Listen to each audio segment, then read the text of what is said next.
All right. Hello, Sapph-Litties. We are here with Jaquira Díaz, the author of Ordinary Girls, which was our September book. I finished this yesterday morning and just such a whirlwind. I absolutely loved it. And I have so many questions for you. So I'm going to introduce you and then we'll get right into it. Sure. Jaquira Díaz, I totally stole this from your site, by the way. So you probably wrote this or someone in your team wrote it. No new information coming.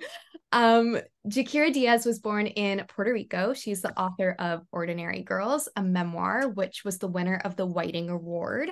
Ordinary Girls was optioned for television, so exciting, and is currently in development at FX with Diaz as co-executive producer. Diaz has been published in the New York Times Style magazine, The Atlantic, The Guardian, Time magazine, Condé Nast Traveler. Her second book, I Am Deliberate, is forthcoming from Algonquin Books. She lives in New York with her spouse, the writer Lars Horn, and is an assistant professor of writing at Columbia University. Welcome, Jaquira. Thank you so much for being here. Oh my goodness, thank you so much for having me. I'm so happy to be here chatting with you. And thank you all for being here and joining us. Yeah. So for those of us who are watching, if you have any questions for Jaquira at the end, we can ask. So just pop them in the chat at any point and we'll collect them at the end. But getting into my questions, this is such a profound debut. I was enraptured with every single page, and just first and foremost have to thank you for your vulnerability and sharing your story here. It was truly a privilege to read. And I'd love to know how this book came to be. Was there a specific moment in your life where you're like, I need to fucking write this down? I need to share this. I read that this started out as essays and took you like over a decade to write. So can you walk us through that process of creation? Oh, yes, thank you. Well, first, thank you so much for your kind words. It always means so much to me when I can actually engage with a reader, with someone who's read the book and feels like that it resonated with them. So thank you. I have to say that it feels like looking back now that I've been writing this book my whole life because I was this kid who was just obsessed with writing everything down. I was always journaling. I still always journal, but I feel like even as an 11-year-old taking notes about what was happening on the news, like I was very much writing this story without knowing that's what I was doing. But I think when I decided that I would be a writer, I very deliberately decided that I was going to write about people in my community, that I was going to write about families like mine, that I needed to see people like us in books.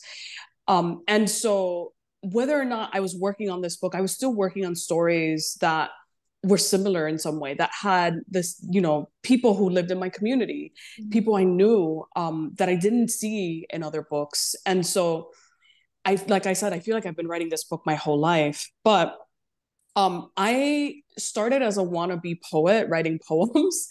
As you know, I was a baby poet who knew nothing about writing and just loved poetry and loved books. And my father wrote poetry and loved poetry. So that felt like a place to start. And then I took my very first creative writing class in college was a screenwriting class where I started writing these strange stories that were about the people I knew, but I was just writing like alternate life stories, and then abandoned that. And then as an undergrad at the University of Central Florida, I took a lot of creative writing classes and wrote fiction, wrote short stories. And then in workshop, often the comments I'd get were from people who were like, these characters are not like, this is not plausible, these characters don't seem real. And I was like, this is my life. Yeah. Mm-hmm. And so um I started to realize that there was a pattern of I would write things and people didn't necessarily believe that either the things had happened or that the people were real. And so it immediately started to make sense to me to start writing creative nonfiction, but I was also scared. I was afraid of writing about my family. I was afraid of writing about my communities. I was afraid that people who had never lived in poverty would judge us, right? Would have opinions about us and our lives. And so I was struggling with whether or not I should write nonfiction.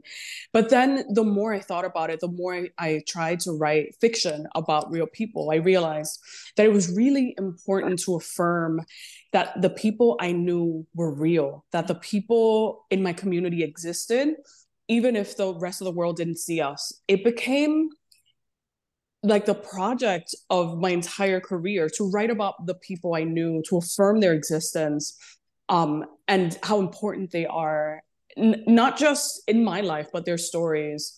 I mean, in part, it's because the moment you write something down that's nonfiction, it becomes history.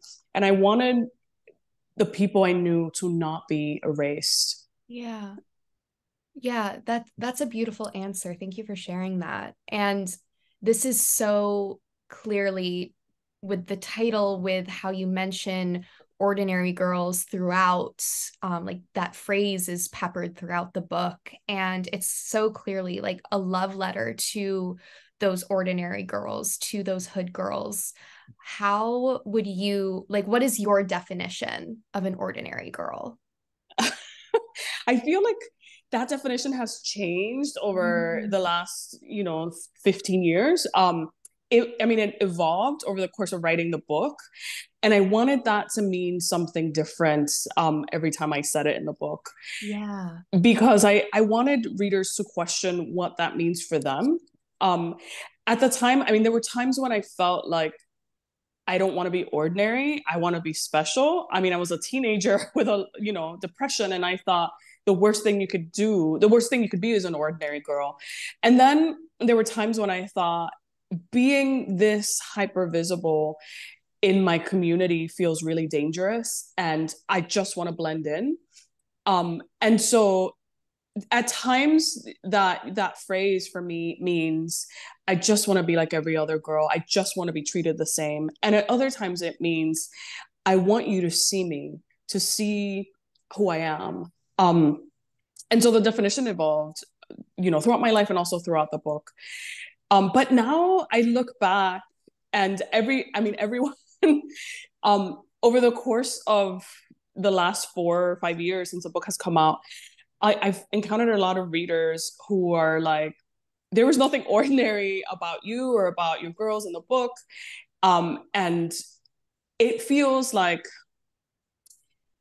there were so many readers who have similar feelings about being hyper visible and also feeling invisible, that I feel like the definition of that changes with each reader. And that feels really powerful, that each reader can either see themselves in the work, and feel like something resonates with them, and that they get to define what an ordinary girl is. Yeah, I love that. So from day one, page one, and you've already mentioned it, you're talking about journaling, writing poetry, being obsessed with books, with stories. And I'm curious how you've kind of kept a writing practice as an adult and that made this book possible. Like, because with sharing things that are so vulnerable and so like true to you and things that happen to you, I have to imagine that's really taxing on yourself, like mentally and physically at times. So I'd love to know how your writing practice has self-care, doesn't have self-care. Like, was that a healing process for you creating this? It was actually the opposite of healing writing this book.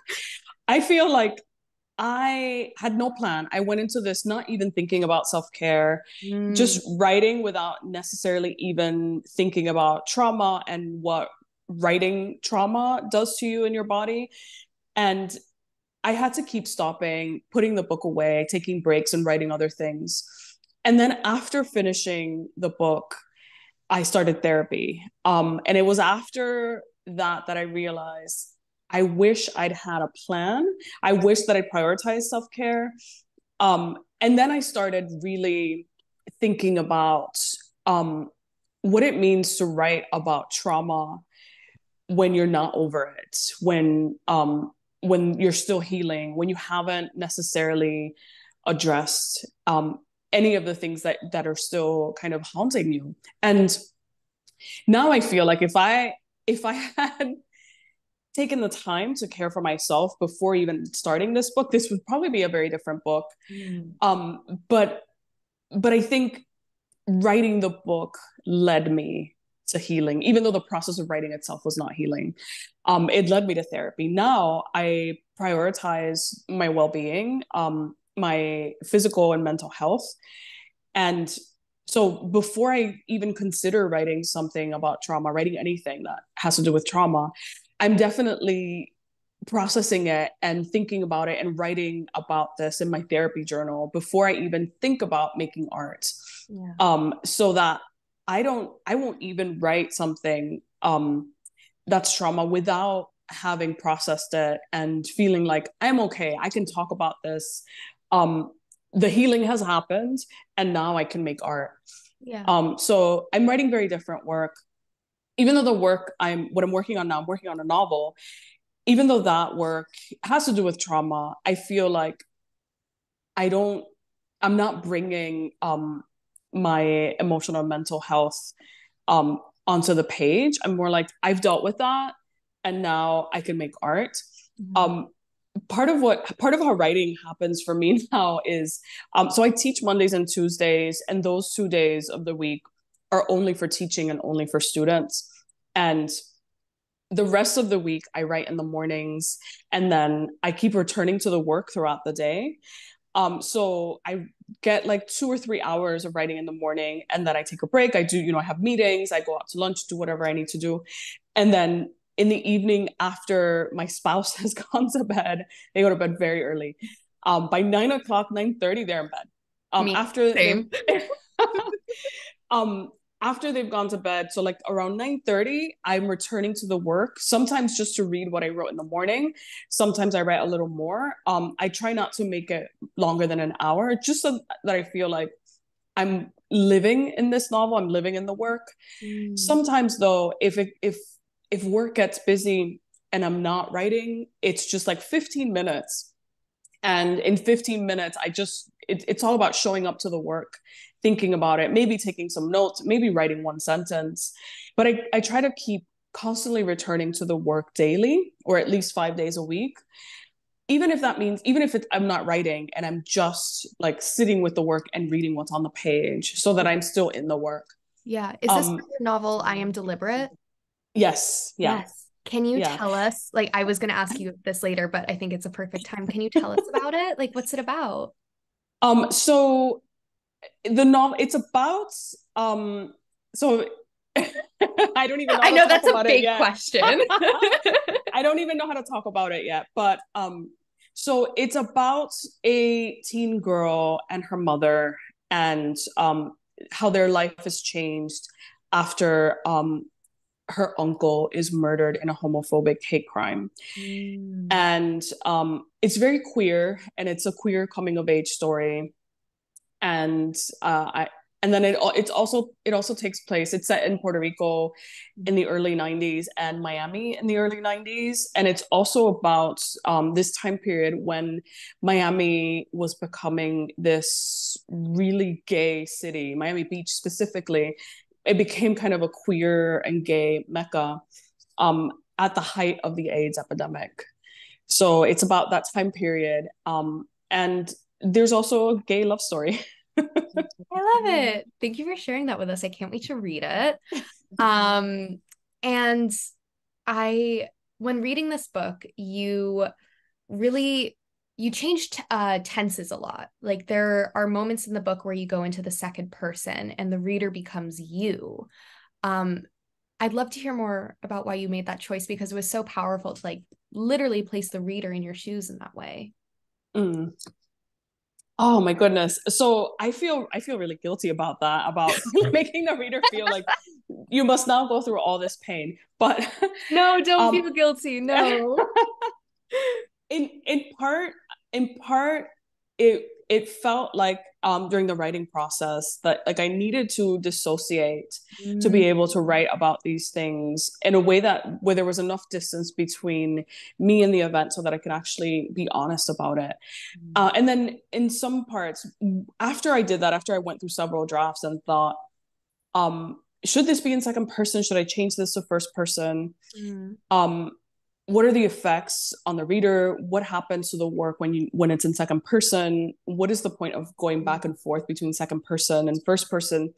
And I thought I actually wanted there to be a conversation about that kind of dissociation, and trauma, and what happens when you're reliving something. But I also wanted there to be a conversation about the ways in which we are silenced in certain communities, and the ways in which we're told either explicitly or implicitly, you do not talk about this.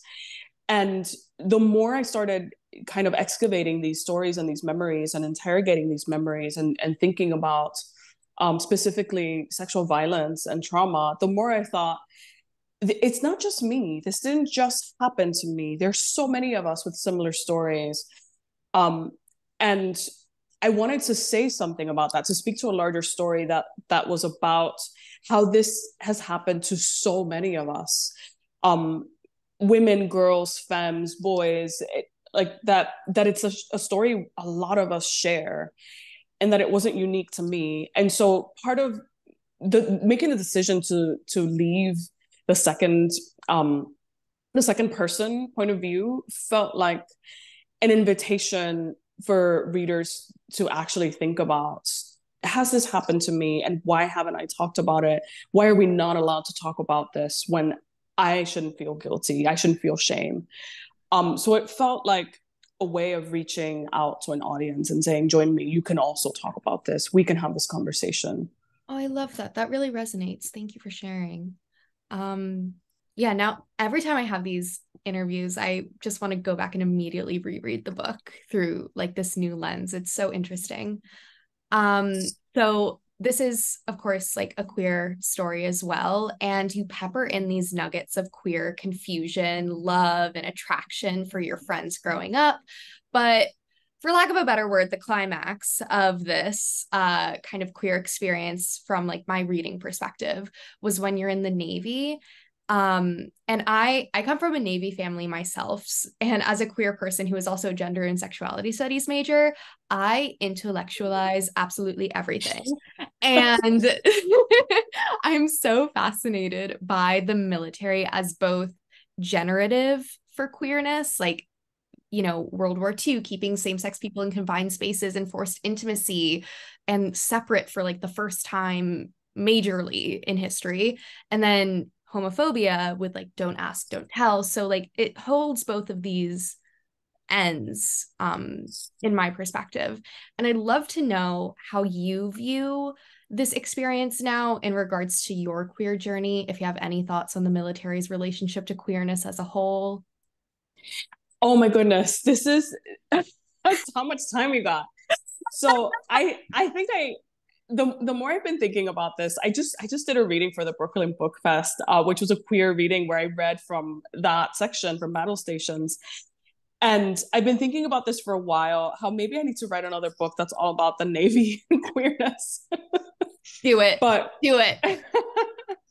But so what I realized being a teenager going into the military was that there was kind of this open secret about there being gay spaces. And back then, people didn't like come out publicly. I think this was even before Ellen came out. People did not come out publicly. Everybody kind of had ideas about who was queer in the military, and who wasn't. So much so that when I went, when I got my assignment to go in my barracks, when I left boot camp and went to school to Tech Corps, they put me on the third floor. And when they assigned me that floor, it was just like arbitrarily assigned. When you arrive, there's like, you're checking in. Okay, here's your room. And gave me keys. Somebody was like, yeah, you're going on the gay floor. And I was like, wait, is that supposed to be a diss? What? Do I look gay? And of course I was paranoid. I was like, oh God, everyone can tell. And then when I got up there and I checked in, my roommates were like, oh, are you gay or bi? We're all queer. She's bi, she's gay. And I was like, what? Are you serious? And then they were like, yeah, this whole floor, probably everybody here is gay. they put us here so that the other girls don't feel uncomfortable. And I was just like, really? And then I thought, no, it's just my roommates. They're fucking with me. They're just fucking with me. But then I started to realize we had a rotation of women who came, like we were in school, our school was really long, it was like 2 years, and then we were going to be there for 2 years, and then we had a rotation of women who came to did like schools that were short, like 3 weeks. Mm-hmm. And so we had a rotation every 3 weeks or so, new women would come, and it was pretty clear that they were taking one look at people and they were like, you look gay, you're going up on that floor. And I thought, this is both fucked up but really convenient if you're trying to date someone who's here. But part of what I realized is that what happens, or back then, 1998, what happens when you go into the military is either you, very early on, people have romances, right out of boot camp. They either get married in those first 3 months or they come out and have like their first gay sexual experience. And it was so common. It was so common. So much so that one of my roommates, this is terrible. One of my roommates was like the person who dated everyone who was cycling over for 3 weeks. It was like, she was like, yeah, I'm taking one for the team. So oh yeah, such a hardship. So she would date women for 3 weeks and then they would ship out, and then she would date someone else for 3 weeks and then they would ship out. And it became like everybody knew, everybody talked about this. Like, yeah, that's just don't ask, don't tell, but everyone knows. That is so but outside of the barracks, no one talked about this. Outside of the barracks, it was like, no, this is the military. We are all following the rules. And then in school also, because I think it was because I was in a school that was predominantly male and there were very, very few women. I was the only woman in my class. It was a very, like, the men were, it was very like, we run this, and you suddenly, if you're queer, you suddenly have become a target. And so, I mean, I have a lot more thoughts about being queer in the Navy, in the military in the 90s. But like I said, I think I need to write another book. Yes, please give it to us. I need it personally. I need to give it to my dad. It's happening. I love it.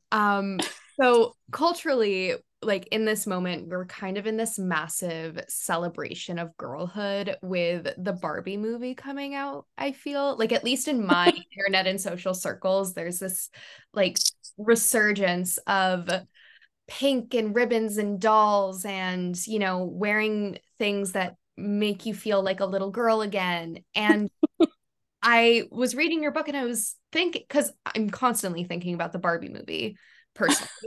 I was thinking, like, how have you yourself been consuming this, where you had this girlhood and you celebrate your girlhood in this book so clearly, but often there are moments of girlhood where it was ripped away from you or not granted to you, where girlhood is really a privilege. So I'm curious, like, do you have thoughts on what the fuck is going on in the society right now with girlhood?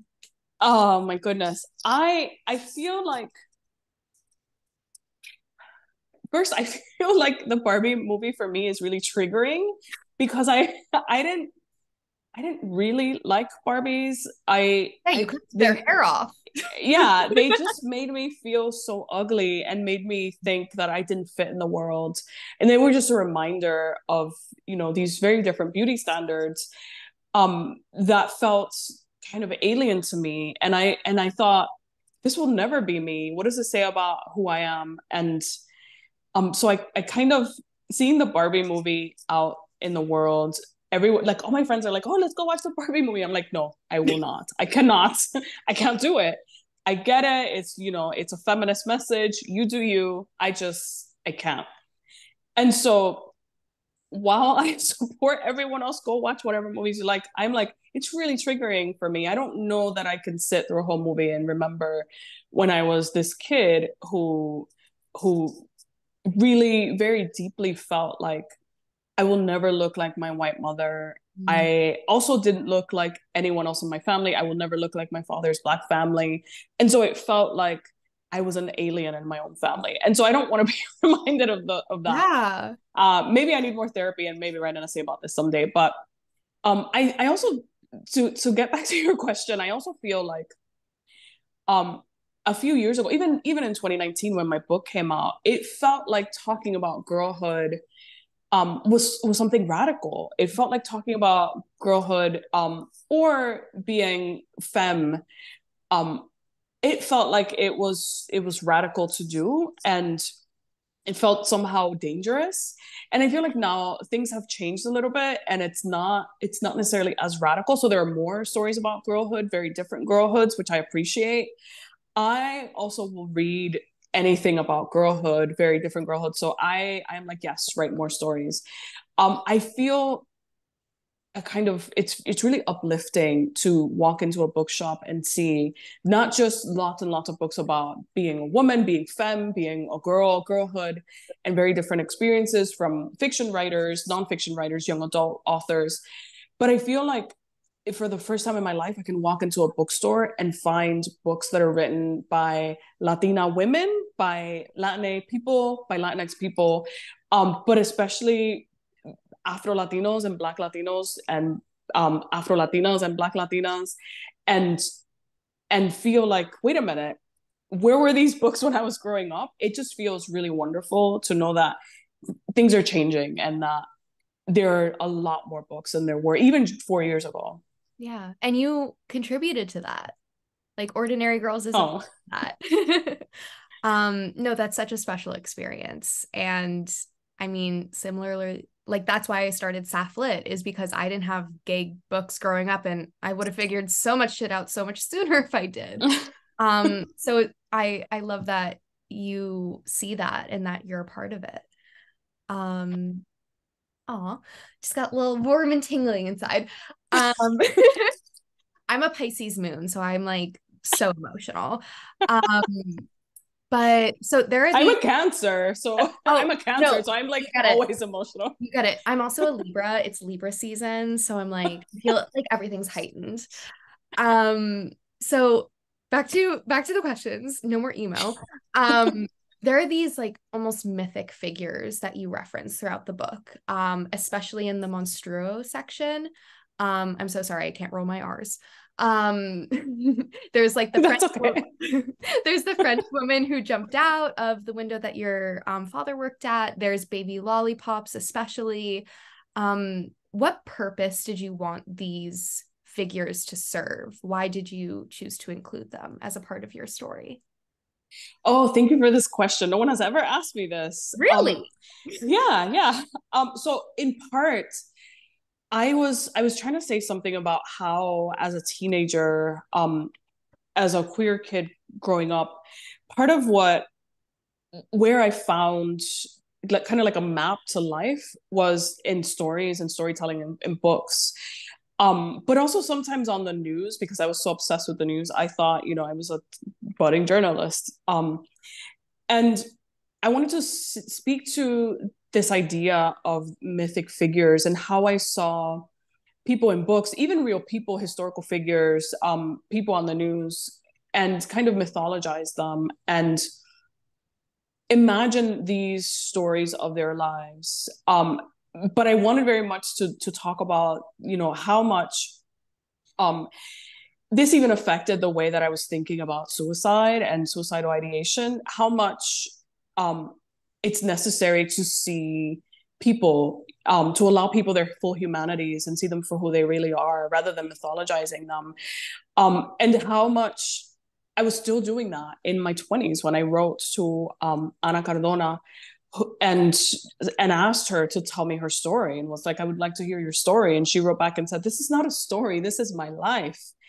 Um, and I wanted to say something about how much um, these figures kind of became part of the fabric of my life, even though I didn't really know them. I didn't know Ana Cardona. I didn't know the French woman, and yet I thought of them all the time. I thought of the French woman all the time throughout the months of my depression.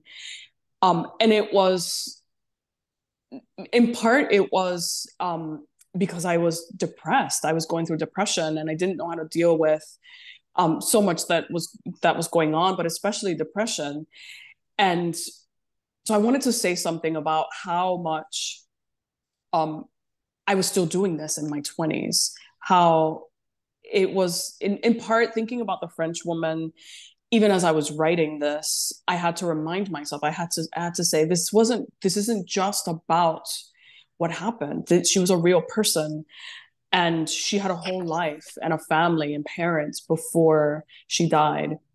And I didn't know anything about her life. And so I had to keep reminding myself, even though I wrote about how I was obsessed with her story, I had to remind myself about this. And so I felt like I needed to add something into the book, not just to have these mythologized figures, but to actually say that this is what I had done, that I was mythologizing these women. Thank you for sharing that. Um, yeah, especially Baby Lollipops for me was just like the thread of his story and his life throughout, and how he connected it to Anna Cardona and it like Casey Anthony as well.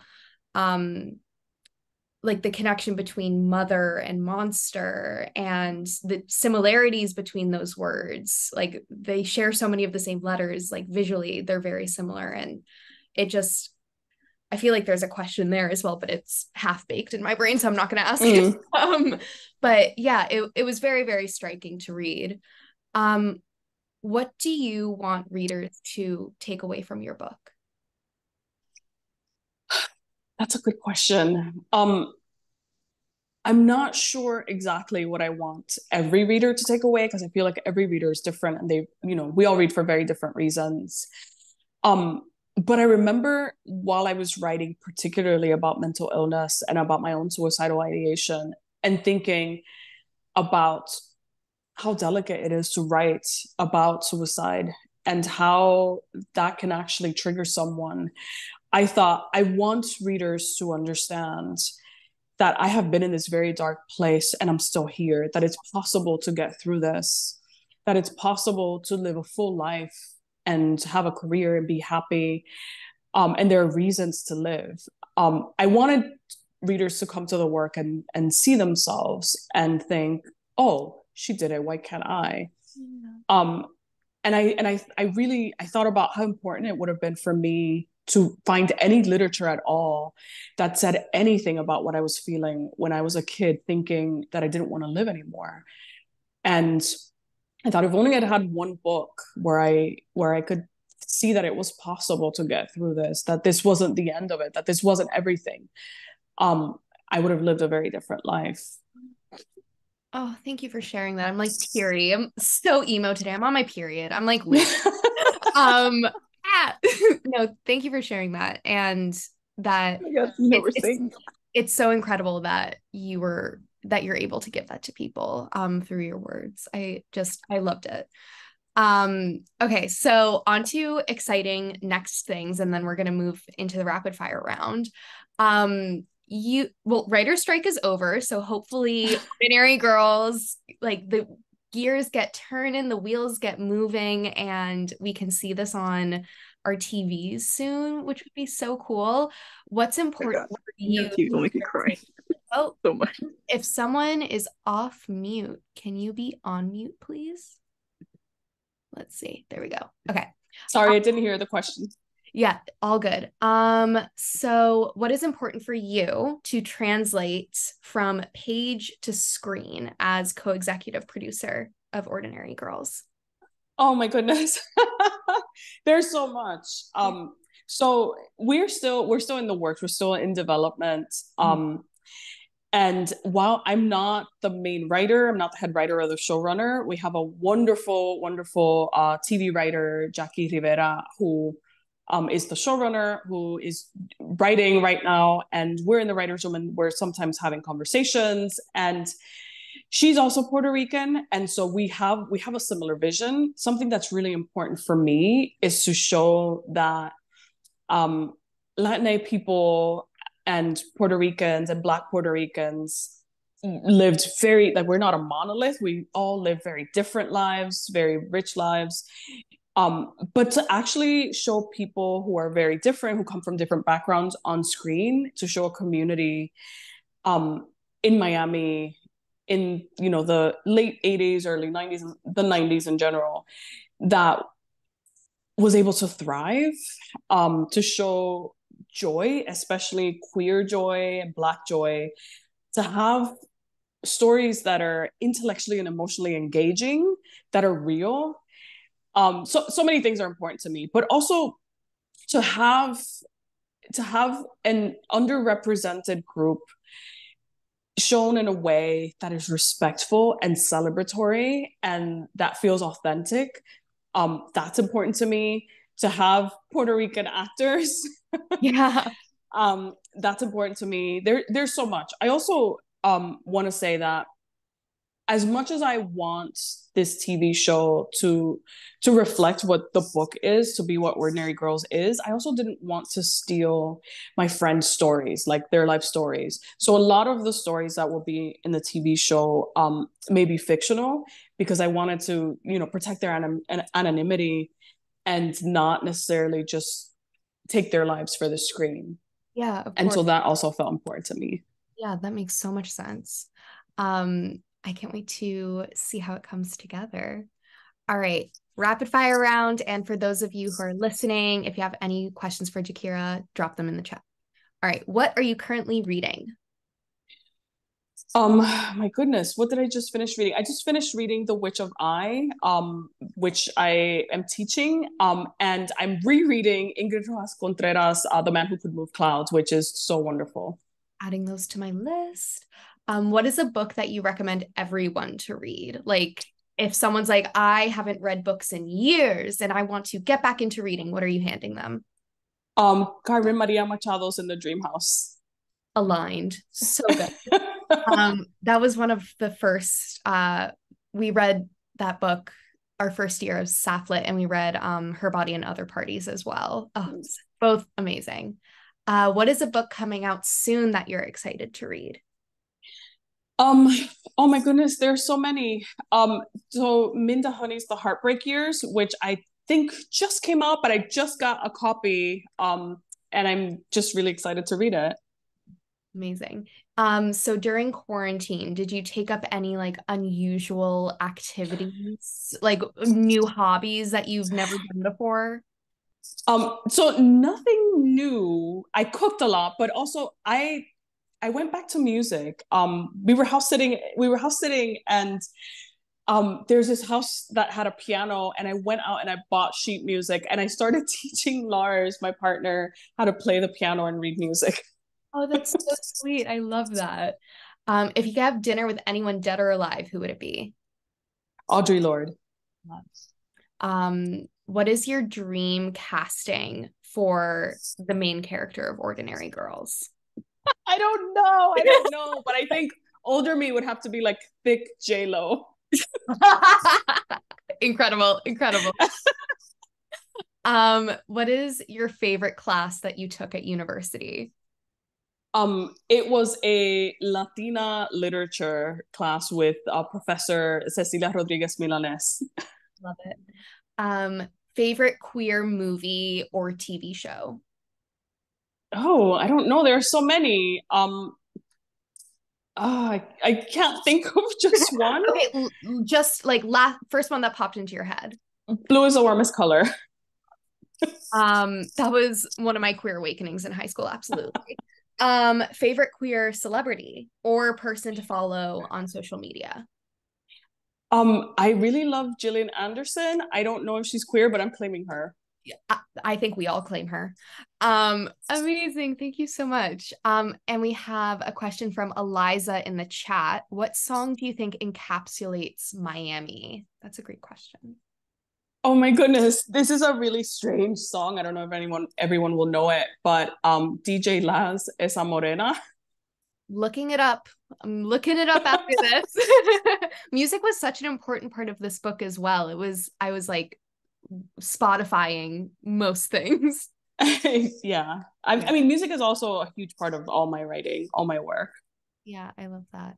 Anyone else have any questions? If you want to pop them in the chat, go ahead. But any questions that I didn't ask or anything that you want to share with the Sapph-Lit community? Anything you want to say?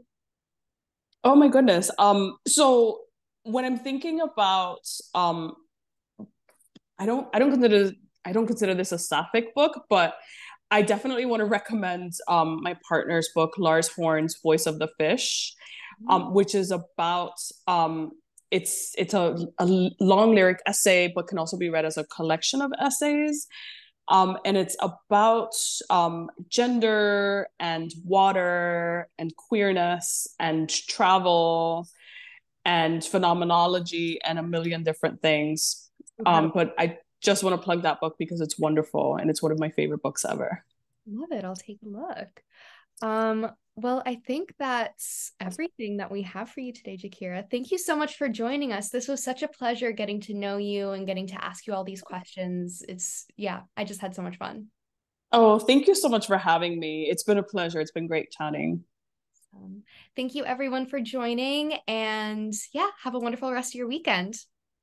You too. Bye.